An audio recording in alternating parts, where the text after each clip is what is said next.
Bon, alors je voudrais vous faire un petit point sur le cours variation d'une fonction, croissance, décroissance, monotonie d'une fonction. Donc là, on vous a représenté une fonction, vous voyez que ça a la forme d'une parabole inversée, et on voit qu'elle monte, puis elle redescend.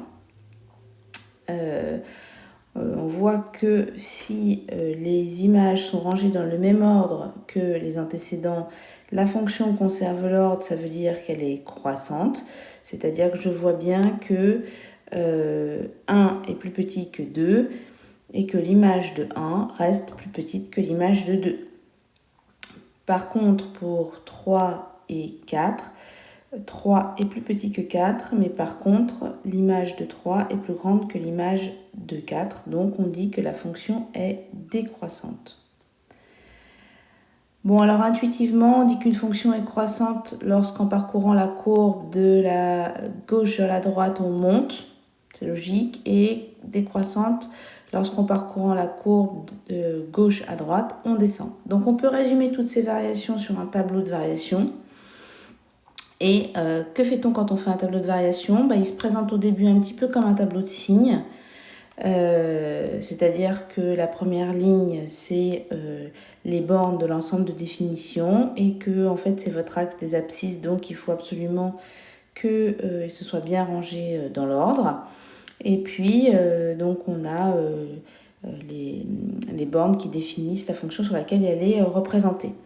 Donc on a les bornes pour cette fonction sont 0, 5, sauf que en fait on a vu quand on regardait le graphique que sur 0, 2,5 elle était croissante et on note sur le tableau de variation que les parties où elle est monotone, c'est-à-dire qu'elle ne change pas de direction. Donc elle monte, elle est croissante entre 0 et 2,5. Pour 2,5 l'image c'est 6,25, puis elle est décroissante de 2,5 à 5 et l'image pour 5 c'est 0. Voilà, donc c'est assez logique, tout se passe bien pour ça.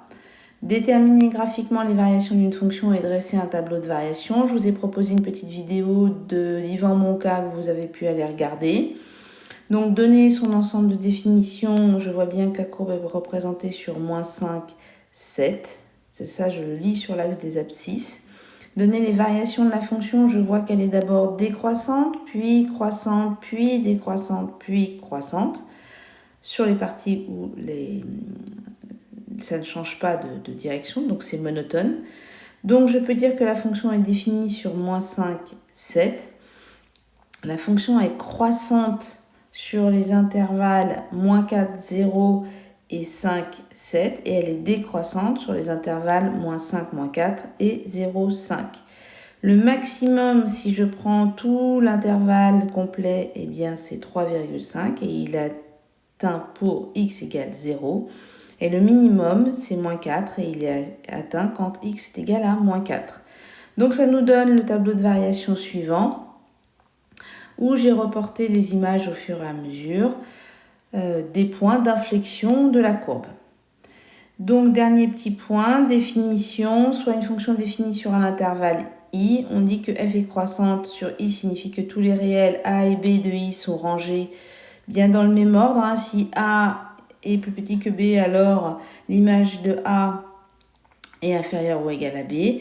On dit qu'elle est décroissante si lorsque A est plus petit que B, alors l'image de A est plus grande, pas au sens strict, que B.